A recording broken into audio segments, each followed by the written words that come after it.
Big news from the Federation Sunday. Some important deals going down. First, Donovan Mitchell, Utah Jazz, agreeing to a 5-year max extension worth up to $195 million. He's coming off a playoff run where he averaged 36 points a game. Next, we got Jason Tatum, also agreed to a 5-year max extension with Boston, worth up to $195 million as well. Tatum became first-time All-Star in 2020, led the Celtics to an Eastern Conference Finals appearance. And the Lakers, fresh off a title, agreed to a deal with Marc Gasol. They drafted him originally. Defending champs are reworking their front court, trading Javel to the Cavs to clear up some space for Gasol. All right, it's not official until Woj says so. Actually, sometimes Woj says so, then it becomes official. But in any case, we're going with these stories we just told you about. Mitchell and Tatum, the extensions. Why do these deals make sense for the players and their teams? Two foundational cornerstone players for both franchises. The kind of players that you build around, that guys want to play with, that represent, your organization. Those are no-brainers. Both 5 years with the opportunity to make nearly $200 million for both Donovan Mitchell and Jason Tatum. All right, Lakers win the title and say, let's get a new guy in the 5 spot. Why was that move made? Well, a great opportunity there. Once Dwight Howard left for Philadelphia, they bring in not only Montrezl Harrell, but now Marc Gasol, a much more skilled, future Hall of Fame player, who can do so many things on the court, offensively, defensively, rebound. And, I think for Marc Gasol, a chance. Remember, this is the organization that drafted him. He was traded for his brother Pau before he ever played an NBA game. Now Pau's out living in Southern California. He'll be near his brother and have a chance now to win another NBA title. He won one with the Raptors. Woj using just one of his many phones. Thanks for joining us on the Sports Center. All right, a lot of work being handled. Blazers trade with the Celtics. They get Enes Kanter back in Portland. 3-way deal that includes the Grizzlies, but not the Giraffe. Memphis gets Mario Hezonja, 30th pick. Desmond Bain from the draft night. Seas get future Grizz draft pick. Kanter, key part late in Portland, 29, when they went to the Western Conference Final. The Heat are going to keep point guard Goran Dragic around, 2-year deal.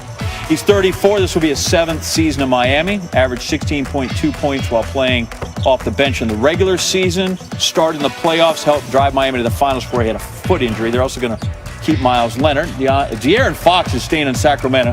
5-year max extension. Max, $163 million. That's a lot of zeros and commas. Fox was one of 5 players to average 25 points, 50% shooting in the bubble. Woj is here, and he tells us Danilo Gallinari is signing a 3-year, $61.5 million contract to join the Hawks. So he's out of OKC. Gallinari made 148 catch-and-shoot three-pointers last season. That was 6th most in the league. 6th man of the year, Montrezl Harrell, agreed to a 2-year deal. Lakers. Harrell averaged 14.8 points per game last season, 4th most in the league, only behind Giannis, Zion, and Westbrook. So the Lakers, just they kind of raid the other locker room. Other folks, Dwight Howard out of L.A., 1-year deal with the Sixers. Mason Plumlee, 3-year deal with the Pistons. Derek Favors going back to Utah. Players that stay put, Jordan Clarkson, 4 years, $52 million with the Jazz. Rodney Hood, Portland for 2 years. Joe Harris back at the Nets, 4 years. And then these come even late since we last visited with Woj an hour ago. Christian Wood headed to Houston. David Bertans against a 5-year, $80 million with the Wizards. And just when you think we've covered it all, we bring in Woj and no, we haven't covered it all. Harrell leaves the Clippers, but they keep one, and you say that's important. What do you got for us? Marcus Morris stays with the Clippers, 4 years, $62 million, I'm told. And that was a big offseason priority for the Clippers. You remember they traded, gave up a first-round pick to the Knicks in February, played well for them in the bubble. Now he gets a big payday that he had been looking for in the marketplace. His twin brother, Markieff Morris, is still a free agent. He's out there. He finished up with the Lakers last year. All right. Other big names out there, obviously. Anthony Davis, we'll get to him in a second because he's really not going anywhere. It's just how we're going to do things. But Danilo Gallinari leaving Oklahoma City and going to Atlanta somehow impacts what happens with Gordon Hayward. Well, that's one team off the board for Hayward, more than likely. But listen, Hayward could still go back to Boston. He could negotiate a new deal with the Celtics. He opted out. He can go back there. There's been sign and trade talks with the Pacers, a number of other teams out there. The Knicks have had interest in Hayward. I think his market is still,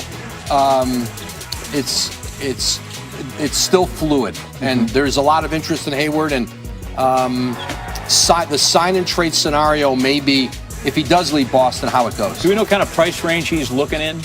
Well, he opted out of $34 million. Right. That's why I asked. What Hayward is looking for is a long-term deal.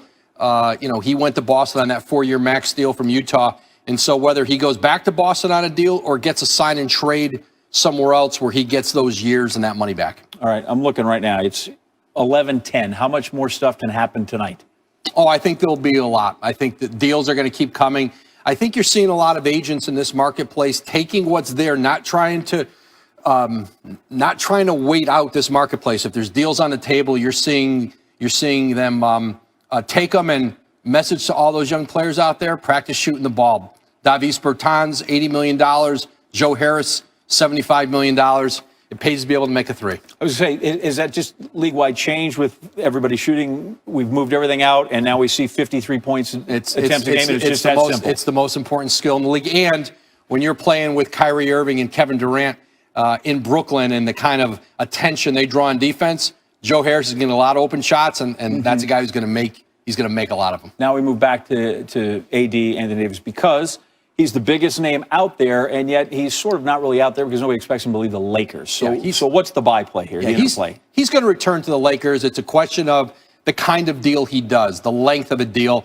He's going to spend probably at least the next week working through that. He gets a new teammate tonight. Montrezl Harrell leaves the Clippers. I'm told by his agent, Rich Paul's going to the Lakers. Right. 2 years, $19 million, essentially their mid-level exception. He takes Dwight Howard's spot. Dwight went to play for Doc Rivers in Philly on a 1-year minimum deal. That's Woj up to the minute, which doesn't mean he's done, and we're here up until midnight. So if something happens, stick close because we'll bring you back. Thanks, John. There it is. There it is. Hey, when the Raptors open the next NBA season, not only will they not be playing in front of their home fans, they won't even be playing in their home arena. The organization announcing today that due to the COVID-19 restrictions in Canada, the team will tip off the season in Tampa, Florida, with games set for the same arena where the Stanley Cup champion Lightning play. Raptors president Masai Ujiri had this to say about going from Toronto to Tampa, quote, ultimately the current public health situation facing Canadians, combined with the urgent need to determine where we will play, means that we will begin our 2020-21 season in Tampa, Florida. So we'll be away from our home and our fans for now. They say absence makes the heart grow fonder. I'm not sure that's possible for us. We love Toronto and Canada, and we know we have the best fans in the NBA. For now, I'll ask you to cheer for us from afar, and we'll look forward to the day we can all be together again. After some players staying put, Jordan Clarkson, Mizzou, agreed to a 4-year deal worth $52 million to stay with the Jazz. Rodney Hood staying put in Portland. That's also a 2-year deal. And Joe Harris is back with the Nets, and he's hooked up on his contract for 4 years. All right, Woj is here, scheduled for 3 minutes and 45 seconds, which would be the longest you've stayed off your phone in how long? Like 4 days? Yeah, about that. We'll see if that holds. Let's start with Danilo Gallinari, finalizing his agreement with the Hawks, okay? Does that impact, or how does it, with where Gordon Hayward's going to land? Well, it's certainly a team off the board for Gordon Hayward. They did have interest in him. Gallinari is a great pickup for the Hawks. That's a young team, a really good young core led by Trae Young. They want to get closer to the playoffs. And Gallinari, coming off a very good year in Oklahoma City, is there. And you're seeing teams like that. Some of these younger teams with cap space going out and trying to improve themselves. Detroit has made a series of moves tonight. Does OKC even have any players left? I mean, they keep flipping guys leaving free. I mean, they have all those picks, but they don't have them all here in the next day and a half. Free agency tonight, because we got all these things came in the last 3 hours. How busy is it? Where's the buzz tonight? Well, you're seeing a lot of deals. This is a depressed marketplace. You've got ownership that and who don't have fans. You're seeing, I think, a lot of agents taking offers that are there on the table, but you're seeing a great premium on shooting. Joe Harris, 4 years, $75 million to return with Kyrie, KD.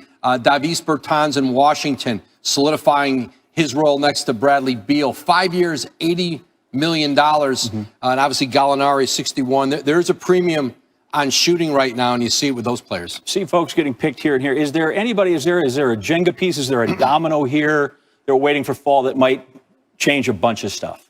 Because from the depressed market, it doesn't sound like maybe they're that guy, but what do we see? Yeah, this is not going to be a free agency where you're going to see a lot of impact players changing teams. It's Christian Wood going to Houston, just reported 3 years, $41 million from Chicago, or from Detroit, excuse me. Montrezl Harrell going to the Lakers, 2 years, $19 million. So he goes from the Clippers to the Lakers when Dwight Howard left for Philly. And now Anthony Davis with the Lakers, who's going to take some time deciding the kind of deal he's going to do, the length of the deal. He can do a 2+1 that would align him with LeBron James contractually.